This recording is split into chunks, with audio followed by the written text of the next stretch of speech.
The things are getting worse and worse and worse, মানে যাচ্ছে তাই হচ্ছে হেরাফেরিকে নিয়ে। এখন আজকে সকালবেলাতে নিউজ এলো যে অক্ষয় কুমার নাকি পরেশ রাওয়ালকে 25 কোটি টাকা ফাইন করেছে, ফাইন না অ্যাকচুয়ালি কেস করেছে 25 কোটি। মানে অক্ষয় কুমারের লাস্ট কিছু বছরের ফিল্মের যেটা মানে টোটাল ইনকাম হয় তার কাছাকাছি একটা ফাইন করেছে, মানে সেটা দিয়ে যদি ভরপাই হয়তো হবে। কিন্তু হেরাফেরি 3-র যে লসটা হলো সেটা আর মনে হয় না যে ভরপাই হবে বলে, কারণ কেসটা এখন জাস্ট একটা সুন্দর ফিল্ম থেকে বেরিয়ে যাওয়া সেই জায়গাটাই নেই। কারণ কেপ অফ গুড ফিল্মস, যেটা অক্ষয় কুমারের নিজের প্রোডাকশন হাউস, তারা নাকি পরেশ রাওয়ালকে 25 কোটি টাকার কেস দিয়েছে। যে প্রথমে সে একমাত্র সে নিজে অ্যাগ্রি করার পর, ইভেন সে নয়, তিনটে ওজি অ্যাক্টর, তারা তিনজন অ্যাগ্রি করার পর এই ফিল্মের রাইটস কেনা হয় অ্যান্ড সেটা বানানোর দায়িত্ব নেওয়া হয়। সবাই সাইন করার পর তারপর যখন অলমোস্ট ফিল্মটা মানে বেরোবে সেই সময় গিয়ে এরকম ভাবে পরেশ রাওয়ালের বেরিয়ে যাওয়াটা কেউ মেনে নিতে পারছে না, বিশাল বড় একটা লস হবে, সেই জন্যই এত বড় একটা কেস দেওয়া হয়েছে। যাই হোক, বাইরে এত কথা কেন হচ্ছে হেরাফেরিকে নিয়ে? কারণ Hera Pheri is not a film, it's an emotion for us.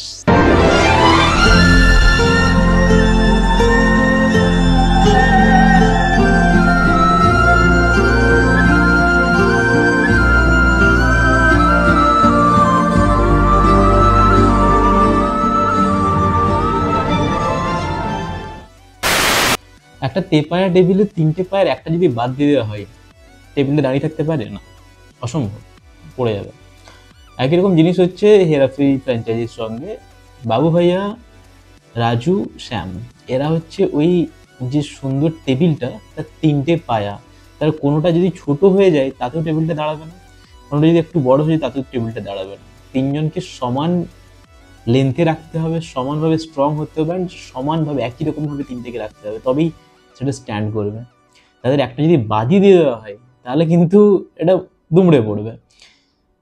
তো যতদিন ধরে আমরা শুনছি যে হেরাফেরি 3 আসছে, ততদিন কিছু না কিছু একটা হচ্ছেই, কাস্টিং নিয়ে ঝামেলা হচ্ছে। শুধুমাত্র সুনীল শেট্টি আই থিঙ্ক প্রথম থেকে ছিল কাস্টের মধ্যে, বাকি সবাই বারবার চেঞ্জ হয়ে যাচ্ছে, এবারে পরেশ রাওয়ালের পালা। তো কোশ্চেনটা এটাই যে should they be making Herapheri 3 without the OG cast? Let's find out. So welcome to finally Bangali, আমি শান্তনু। আজকে আমরা ডিসকাস করবো আমাদের সবার অত্যন্ত প্রিয় একটা ফ্র্যাঞ্চাইজি হেরাফেরি 3 নিয়ে। 2000 সালে, তখন আমরা প্রচন্ড ছোট, হাঁটতেও শিখিনি হয়তো অনেকে, তো ওই সময় রিলিজ করে হেরাফেরি, যেটা আমরা সবাই জানি যে একটা রিমিক ছিল প্রিয়দর্শনের একটা ফিল্মের। তো তখন যখন বেরোই তখন ওই জোনারটার খুব একটা বেশি পপুলারিটি ছিল না, একদম অন্য ধরনের একটা সিনেমা বেরিয়েছিল। যে হিউমারগুলো সেই সময় ছিল সেগুলো বেশিরভাগ অডিয়েন্সই তখন বুঝতে পারেনি। পরবর্তীকালে যখন আমাদের কাছে ইন্টারনেট ব্যবস্থাটা খুব ভালোভাবে আসে, তখন আমরা এই ফিল্মটার সম্বন্ধে ওতপ্রোতভাবে জড়িয়ে যাই। মানে প্রত্যেকটা লাইনে লাইনে আমরা হিউমার খুঁজে পাই। কত সুন্দরভাবে লেখা, হ্যাটস অফ টু নীরজ বোরায় ওয়ান সেকেন্ড, এত সুন্দরভাবে লেখা। তারপর এমন কোনো ইন্ডিয়ান অডিয়েন্স বা ইন্ডিয়ান ফিল্ম লাভার নেই যে এই সিনেমাটা দেখেনি বা এই সিনেমাটার ফ্যান নয়। অসাধারণ একটি মুভি। অ্যান্ড ওটা তো ফার্স্ট পার্ট, সেকেন্ড পার্টটাকেই অলমোস্ট কপি করে বানানো হয়েছিল, বাট সেটাও ইকুয়ালি অতটাই সুন্দর, সেইভাবে আমাদের হিট করে। কারণ পরেশ রাওয়ালের কমিক টাইমিং, অক্ষয় কুমারের কমিক টাইমিং, সুনীল শেট্টির অসাধারণ অ্যাক্টিং, তার সিনসিয়ার যে ক্যারেক্টারটা ছিল সেটাকে এত সুন্দরভাবে পালন করেছে। আর বাকি যা সাইড ক্যারেক্টার ছিল, আমাদের রাজপাল যাদব হোক বা জনি লেভার হোক, প্রত্যেকে এত সুন্দরভাবে জিনিসটা ফুটে তুলেছিল যে আমাদের দুটো সিনেমায় আমাদের একটা কাল্ট ক্লাসিক হয়ে রয়ে গেছে আমাদের জন্য। তো তারপর থেকে 2010 ওই সময় থেকে আমাদের মধ্যে আবার সেই খিদের, যখন আমরা ওই টাইপের সিনেমা পাচ্ছিলাম না। হ্যাঁ, অনেক ওই সময় ওয়েলকাম এসেছে, ওই সময়ও প্রিয়দর্শনের আরো ভালো ভালো সিনেমা এসেছে, দে দনাদন এসেছে, কিন্তু তাতেও ওই যে মশলাটা যে একটা হাসির জিনিস, সেটা কিন্তু পাচ্ছিলাম না। তো আমাদের সবার মধ্যেই ওই সময় থেকেই প্রায় 10 বছর ধরে আমরা সবাই একটা কোশ্চেন করছিলাম যে হেরাফেরি 3 কবে আসবে। যখন আমরা একটা সিকুয়েল দেখতে পাই বিভিন্ন সিনেমার, তো তখন আমরা ভাবছিলাম যে হেরাফেরি 3 কবে আসবে। অ্যান্ড সেটা হতে হতে দর্শকদের মধ্যে এত বেশি সেটা নিয়ে এক্সাইটমেন্ট দেখে মেকার্সরা ভাবলো যে এবারে আনা যাক। তো প্রথম যখন আসে তখন অক্ষয় কুমার প্রথমেই বলে দেয় যে আই এম নট ইনটু ইট, আমি এটার মধ্যে নেই কারণ আমার স্ক্রিপ্ট পছন্দ হয়নি, সরি টু এভরিওয়ান। সবাইকে একটা ইন্টারভিউতে বলেও দিয়েছিল যে আমি এটার মধ্যে নেই। তো তখন আমাদের প্রিয়দর্শন ডিরেক্টও করছিল না। তো একটা অ্যানাউন্সমেন্ট ভিডিও চলে আসে যেখানে পারিস রাওয়াল থাকে, সুনীল শেট্টি থাকে, জন আব্রাহাম আর আমাদের অভিষেক বচ্চন এরা থাকে। সেখানে বলা হয় যে রাজুকে নিয়ে হেরা ফিরবে, who is the real Raju, এরকম করে একটা স্টোরি হবে। তো আমাদের সেটা নিয়ে খুব বেশি এক্সাইটমেন্ট ছিল না, কারণ যেটা শুরুতেই বললাম যে একটা টেবিলে 3টে পায়, তার 3টের একটা যদি না থাকে আমাদের ততটাই লস ফিল হবে। এদের 3জনের কেউ ছোট কেউ বড় নয়, প্রত্যেকে সমান। তো আমাদের অত বেশি এক্সাইটমেন্ট ছিল না। তো সেটা দেখার পর আই থিঙ্ক কাস্ট চেঞ্জ করে দেওয়া হয়। এবারে অক্ষয় কুমারের যে উত্তরসূরি যাকে বলে ধরে কার্তিক আরিয়ান, তাকে কাস্ট করার চিন্তা ভাবনা করা হয়। অ্যান্ড একটা ফেক ট্রেলারও চলে আসে। তো তখন অক্ষয় কুমারের দেখা সাক্ষাৎ পাওয়া যায়নি। তারপর আস্তে আস্তে আস্তে আস্তে হয়তো সবাইকে সবাই গিয়ে অক্ষয় কুমারের পায়ে পড়ার পর দর্শকদের এত উত্তেজনা, এত পিটিশন অলমোস্ট পড়ে যায় অক্ষয় কুমারকে ব্যাক করার জন্য, কি অক্ষয় কুমার ছাড়া এটা হতে পারে না। তো অক্ষয় কুমার ফাইনালি ব্যাক করে ফ্র্যাঞ্চাইজিতে, অ্যান্ড আমরা একটা ছবি দেখতে পাই। এই ছবিটা দেখে সবাই পাগলের মতন ফেটে পড়ে যে ফাইনালি আমরা এতদিন পর একটা পছন্দের সিনেমা পাচ্ছি। কারণ সিনেমার মান খুবই কমে যায় 2012-13, তারপর থেকে সিনেমা খুব কম আমরা ভালো সিনেমা পেয়েছি। তো আমাদের ওই উত্তেজনাটা, ওই ফিলিংসটা আসে আমাদের মধ্যে যে এবারে গিয়ে একটা আমাদের পছন্দ মতো সিনেমা আসে যেটার জন্য আমরা ওয়েট করে থাকছি।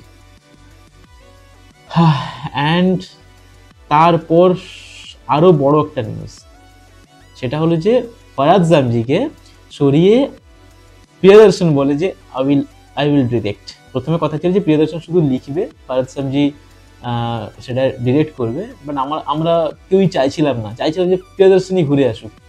বলে রাখি, সেকেন্ড ফিল্মটা কিন্তু প্রিয়দর্শন ডিরেক্ট করেন, সেটা নীরজ ভোরা নিজেই ডিরেক্ট করেছিল। ফার্স্ট ফিল্মটা একমাত্র প্রিয়দর্শন ডিরেক্ট করেছিল। তো থার্ড ফিল্মটা এটা যখন প্রিয়দর্শন বলে যে আমি ডিরেক্ট করবো, তো পুরো যে এন্টায়ার ওজি যে ক্রিউ সেটা পুরোটা ব্যাক হয়। অ্যান্ড আমাদের খুশির শেষ ছিল না। মানে আমরা তো পাগলের মতন নাচছিলাম যে হেরা 3 কবে আসবে, কবে, মানে প্রত্যেকটা নিউজের জন্য বসে থাকতাম যে কবে শুটিং শুরু হবে, কবে ফার্স্ট টিজার আসবে, আর কি কে কাস্ট অ্যাড হচ্ছে, স্টোরি কি, সবকিছুই বিভিন্ন জায়গায় সার্চ করতাম। ইভেন যেগুলো ফেক, যেগুলো রিউমার্স ছড়াচ্ছিল, সেগুলো নিয়ে আমরা এক্সাইটেড হয়ে যেতাম যে এটা হলেও ভালো, এটা হলেও ভালো হয়। আমরা ফ্যান থিওরি সাজাচ্ছিলাম। সবকিছু ঠিকঠাক চলছিল, বাট এই মাসে, মে মাসে হঠাৎ করে সেদিন পারিস রাওয়াল জানিয়ে দিল যে I am not a part of this film anymore. मेरे को नहीं आने का, मेरा भी डुप्लीकेट लेके जाओ, मेरे को नहीं। चलो पहले आपका डुप्लीकेट बाद में करेंगे, चलो। যতই আমরা রাজু, যতই আমরা শ্যাম করি, সিনেমাটার কিন্তু ব্যাকবোন একজনই, সেটা হচ্ছে পারিস রাওয়াল। কারণ তাকে ভর করে দুটো ক্যারেক্টার ওঠানামা করছে, দুটো ক্যারেক্টারকে সেই মানে ব্যালেন্স দিচ্ছে আর কি। তো পারিস রাওয়াল ছাড়া আমরা কোনোদিন ভাবতেই পারি না যে এটা সম্ভব। তো আমরা ফার্স্টে সবাই ভাবলাম যে হয়তো ক্রিয়েটিভ ডিফারেন্সের জন্য হতে পারে। পারিস রাওয়াল একজন লেজেন্ডারি অ্যাক্টর, তার বিভিন্ন ক্রিয়েটিভ মতামত থাকতে পারে, প্রিয়দর্শনের সেম। তো সেটা নিয়ে একটা সমস্যা হতে পারে। কিন্তু আমার পার্সোনালি মনে হচ্ছিল যেহেতু ভূত বাংলাতেও প্রিয়দর্শন ডিরেক্ট করছে, ভূত বাংলাতে পারিস রাওয়াল আছে, তো রিসেন্ট পরপর দুটো সিনেমা করবে, একটা সিনেমাতে তার ক্রিয়েটিভ আইডিয়াস পছন্দ হচ্ছে, আরেকটাতে যদি পছন্দ নয় সে বেরিয়ে যাবে, এরকম জিনিসটা হতে পারে না। তো কিছু তো একটা আলাদা ব্যাপার আছেই, আমরা এখনো জানি না কি জিনিস। বাট পারিস রাওয়াল যেটা করলো, তার পরের দিনই সে টুইট করে জানিয়ে দেয় যে আমার কোনো ক্রিয়েটিভ ডিফারেন্স নেই, আমি মনে প্রাণে শ্রদ্ধা করি প্রিয়দর্শনকে, আমি অনেক সিনেমা করেছি তার সাথে, তো আমার তার সাথে কোনো ক্রিয়েটিভ কোনো ডিফারেন্স নেই, তার সাথে কোনো ঝামেলা নেই, কিছু নেই। তো আমি জাস্ট নিজের স্বইচ্ছে সরে যাচ্ছি ফ্র্যাঞ্চাইজিটা থেকে। এটা খুব একটা ভালো জিনিস, কারণ এই মুহূর্তে দাঁড়িয়ে রিউমার্স ছড়াতে বা কন্ট্রোভার্সি ছড়াতে খুব বেশি টাইম লাগে না। তো দুজনই লেজেন্ডারি দুজন মানুষ, তাদের নিয়ে আমরা খারাপ কথা শুনবো সেটা আমাদের কারোরই ভালো লাগতো না। তো পারিস রাওয়াল সেটা ক্লিয়ার করে নিজেই বেরিয়ে যায়। তারপর সুনীল শেট্টিও বলে যে হ্যাঁ, এটা 3জন মিলে সিনেমার কোর যে কেমিস্ট্রিটা সেটা তৈরি করেছিল। তো তাদের মধ্যে যে কেউ একজন সরে গেলেই সিনেমার যে প্লটটা সেটা উইক হয়ে যাবে, আমরা কিছু দিয়ে সেটাকে রিপ্লেস করতে পারবো না। রিপ্লেসের কথা বলতে মনে পড়লো যে আমি শুনছিলাম যে পঙ্কজ ত্রিপাঠীকে হয়তো কাস্ট করা হতে পারে ওই রোলে। ভাই ওই রোলে যাকে খুশি কাস্ট করে দেওয়া হোক, ওটা কোনো ক্যারেক্টার নয় যে একজন প্লে করবে, ওটা লিটারেলি পারিস রাওয়াল ওটা, ঠিক আছে? এখানে 3জন, আমি কাউকে দিয়ে আমরা রিপ্লেস করতে পারবো না। যদি করতে হয় তাহলে সম্পূর্ণ একটা নতুন স্টোরি লিখুন এবং সেখানে নতুন সবাইকে কাস্ট করে সেখানে সেইভাবে প্লে করুন। এই 3জনকে সরিয়ে এই ক্যারেক্টারগুলোকে কাউকে দিয়ে প্লে করানো যায় না। মানে Paresh Rawal was born for this character, এরকম ব্যাপার, বা এই ক্যারেক্টার লেখাই হয়েছিল হয়তো পরেশ রাওয়ালকে মাথায় রেখে, যদিও সেটা নয়, বাট তাও এত সুন্দরভাবে এটা পোর্ট্রে করেছেন, তো সেটা তো ভাবাই যায় না। দ্বিতীয়ত আর কি করতে পারে, হয়তো ক্যারেক্টারটাকে এখানে সরিয়ে দিল, অন্য একটা ক্যারেক্টার দিয়ে রিপ্লেস করে দিল, সেটাও সম্ভব নয়, কারণ জাস্ট সেই মানে কিরকম বলবো, আপনি বাটার টোস্ট খাচ্ছেন, সেখানে বাটারের জায়গায় আপনি বলে দিলেন যে এখানে আমার তো বাটার শেষ হয়ে গেছে, আপনি এক কাজ করুন, আপনি এখানে দই দিয়ে দিচ্ছি, দই দিয়ে খেয়ে নিন, সেটা তো সম্ভব নয়। বাটার টোস্টে বাটার লাগবে, একই রকম যদি হেরাফেরি 3-তে পরেশ রাওয়ালকে বা বাবু ভাইয়াকে লাগবে। আবার যদি আমরা বলি যে ক্যারেক্টারটা পুরো ছেড়েই দিলাম, একদম নতুন ভাবে দুটো ক্যারেক্টারকে নিয়ে আমরা হেরাফেরি 3 বানালাম, তাতেও হয় না। ওই যে বললো টেবিলে 3টে পায়, তার মধ্যে একটা সরে গেলেও সেটা দাঁড়িয়ে থাকতে পারে না। এবারে মিড ডে থেকে একটা আর্টিকেল বেরিয়েছে যে সেখানে পরেশ রাওয়াল একটা সম্ভবত তারা কন্ট্যাক্ট করেছিল তার সাথে জানার জন্য যে কি হচ্ছে না হচ্ছে। পরেশ রাওয়াল বলে যে প্রিয়দর্শন নিজে আমাকে অনেকবার কনভিন্স করার চেষ্টা করেছে, ইভেন অক্ষয় কুমারও তার সাথে নাকি এর আগে যখন সে বলে দেয় যে আমি আর ফিল্মের মধ্যে নেই, তখন থেকে কনভিন্স করার চেষ্টা করেছে, বাট তারা দুজনেই জানে যে পরেশ রাওয়াল বা সে বলছে যে আমি যখন কোনো কিছুতে না বলি বা কোনো কিছু সিদ্ধান্ত নিই, তো সেটা আমি ফলো আপ করি, সেটাই আমি করবো, সেই জন্য তারা বেশি জোর জবরদস্তি করেনি। কি জন্য ছেড়ে যাচ্ছে সেটাও সে পরিষ্কার করেনি, বাট কোনো রকম কন্ট্রোভার্সির মতো কোনো কথাও বলেনি যে এই কারণে। এবারে যে ব্যাপারটা আছে সেটা হতে পারে একটা, যে মেকার্সদের যে রেসপন্সিবিলিটিস, বা এতদিন ধরে আজকে প্রায় 2 বছর ধরে শুনছি যে হচ্ছে হচ্ছে হচ্ছে কবে থেকে একটা তারা টিজার টাইপের বের করে দিয়েছিল অ্যানাউন্সমেন্টের জন্য, একটা শুট করে নিয়েছিল টিজার, সেটা বেরোলো না, তারপর ডেট ডিলে হয়েই যাচ্ছে, বাকি ফিল্মগুলো একই প্রোডাকশনের অন্য যে ফিল্মগুলো বা সেই মেকার্সের অন্য যারা ফিল্ম বানাচ্ছে সেই ফিল্মগুলো চলে আসছে। তো ব্যাপারটা কি, ভেতরে যে ক্রিউ মেম্বার্সরা আছে তাদের থেকে শোনা যাচ্ছে যে মেকার্সরা খুব বেশি প্রফেশনালিজম দেখাচ্ছে না জিনিসটা নিয়ে আর কি, মানে টাকা পয়সার ব্যাপারেই হোক বা স্কেডিউলের ব্যাপারেই হোক, যে কোনো কারণেই প্রফেশনালিজমটা কম এখানে।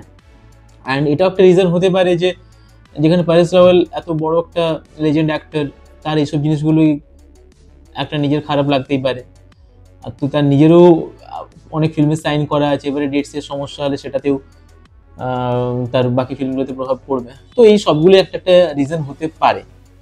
এবারে যেটা মনে হচ্ছে সেটা একটা হতে পারে, সেটা হচ্ছে যে টাকা পয়সার ব্যাপারে একটা কনফ্লিক্ট হতে পারে। हे गणपति बापा, हम कसम खाता है करोड़ों रुपया मिलेगा फिर भी हेरा फेरी नहीं करेगा। কারণ যত অক্ষয় কুমার এদের দুজনের চেয়ে অনেক বেশি ফ্যান ফলোড হোক, বা তার ফ্যান ফলোইং অনেক বেশি থাকুক, বা তার যে পে লেভেলটা সেটা যতই বেশি হোক, এই ফ্র্যাঞ্চাইজির ক্ষেত্রে পার্টিকুলারলি তিনজনই কিন্তু ইকুয়াল ভ্যালু মানে দাবি করে, কাউকে ছোট বা কাউকে বড় করা যাবে না এখানে, যেটা বললাম যে টেবিলে 3টে পায়া। তো এখানে আমি জানি না এটা আদৌ হয়েছে কিনা, যদি তিনজনকে আলাদা আলাদাভাবে পে করে তাহলে একজন ইগোতে রাখা স্বাভাবিক, কিন্তু আমার সেটাতেও মনে হয় যে পরেশ রাওয়াল যেহেতু এত দিগ্গজ একজন অভিনেতা, যেহেতু অক্ষয় কুমারের সাথে এত বেশি ফিল্মে কাজ করেছেন, হঠাৎ করে এই জায়গায় এসে এরকম টাকা পয়সা নিয়ে সরে যাবেন, মানে এটাও হতে পারে বলে আমার মনে হয় না। তাহলে জানি না কি জন্য হচ্ছে সেটাও জানি না, হয়তো কারোর সাথে কোনো ঝামেলা হয়ে থাকতে পারে পার্সোনালি সেটের মধ্যে, সেটাও হতে পারে,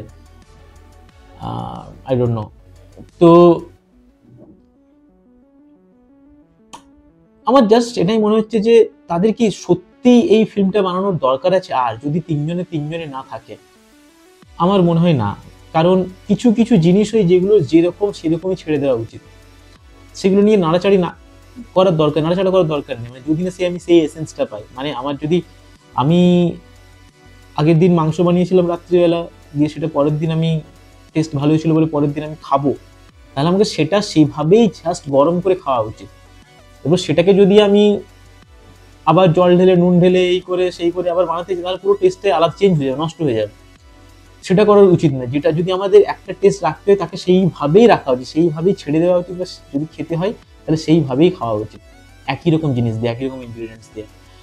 আমার মনে হয় না নতুন করে বানানো উচিত, কারণ অ্যাজ এ ফ্যান আমাদের কারোরই পছন্দ হবে না জিনিসটা, আমরা মেনে নিতে পারবো না, কারণ আমরা তখন এক্সাইটমেন্ট নিয়ে যেমন আমরা একটা সাসপিসিয়াস মাইন্ডে যাবো যে কে কাস্ট হলো, কিরকম হচ্ছে, কে কি করবে এরকম ভাবে একটা যাবো, নতুন একটা জিনিস দেখতে চাই, তাতে আমরা এসে রিয়াকশন দেবো যে হ্যাঁ ভালো হ্যাঁ খারাপ এরকম হবে। বাট যদি আমাদের ওজি কাজটা থাকে তখন আমাদের মধ্যে এই এক্সাইটমেন্টটা আসবে যে যাই হোক আমরা আবার ওই তিনজনকে একসাথে দেখতে যাচ্ছি, কারণ আমাদের এই ভরসাটা আছে যে তিনজন পুল আপ করে নেবে, কারণ প্রিয়দর্শন আছে। তো আমার এক্সাইটমেন্টটা যেটা যেতাম সেটা তখন রাদার একটা ওই বললাম না সাসপেনশনের মধ্যে দিয়ে যাব, আর কিছুই না। তো আমি লিটারালি চাই না যে এটা আসুক, কারণ প্রচুর এরকম সিনেমা আছে, ভুল ভুলাইয়ের কথা বিশেষ করে বলতে হয়, ভুল ভুলাইয়া যেরকম ছিল, ভুল ভুলাইয়ের নাম দিয়ে যখন কার্তিক আরিয়ান সিনেমা এনেছে, হ্যাঁ সিনেমা চলেছে প্রচুর, বাট ওই ব্যাপারটা আমি খুঁজে পাইনি, আমরা কেউই খুঁজে পাইনি হয়তো, যে কমিক টাইমিংগুলো ছিল যেগুলো লিটারালি হাসি পেত, সেই জিনিসগুলো মানে এক্সপ্রেশন দিয়ে যেরকম কার্তিক আরিয়ানকে হাসাতে হয় সেই জিনিসগুলো ছিল না,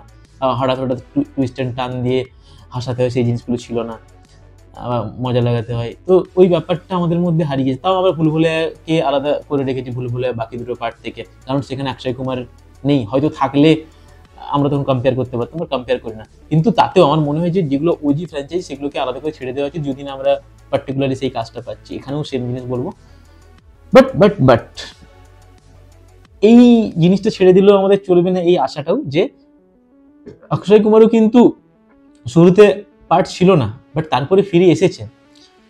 তো এত কিছু হয়ে যাওয়ার পর পরেশ রাওয়াল ছেড়ে চলে যাচ্ছে, আসে তো জানে নেই দেখবে, তাই না? তো maybe, just maybe, it might be a PR stunt, যে এই কিছুদিন পরে একটা টিজার রিলিজ করার কথা ছিল। তো আমি জানি না এটা একটা পাবলিসিটি স্টান্টও হতে পারে, যে পরেশ রাওয়াল ফট করে বেরিয়ে গেল, দিয়ে তারপর তারা যদি যথারীতি টাইমে একটা টিজার রিলিজ করেন, সেটা যদি আমরা পরেশ রাওয়ালকে দেখতে পাই, আর পরেশ রাওয়াল যদি তারপর ঘোষণা করে যে I am fucking back, surprise surprise, the king is back, আমি জানি না তখন ইন্টারনেট কি হবে, মানে এরাপ্টেড হয়ে যাবে পুরো, একদম পুরো এক্সাইটমেন্ট আমাদের এইখানে যেটা নেমেছিল সেটা ব্লাস্ট করে এরকম ধপ করে উঠবে। তো হোপ ফর দ্যাট। যাই হোক, তো জানি না কি করবে এরা, বাট ওই আর কি, অ্যাজ এ ফ্যান খুবই ডিসঅ্যাপয়েন্টেড লাগে নিউজটা শুনে। অ্যান্ড আপনাদের কিরকম লাগছে সেটা আপনারা জানান। আপনাদের কি মনে হয় যে লিটারালি এগুলো বানানো উচিত, এই ওজি সিনেমাগুলো তাদের শুধুমাত্র ফ্র্যাঞ্চাইজি ভ্যালুর জন্য? আমার তো মনে হয় না।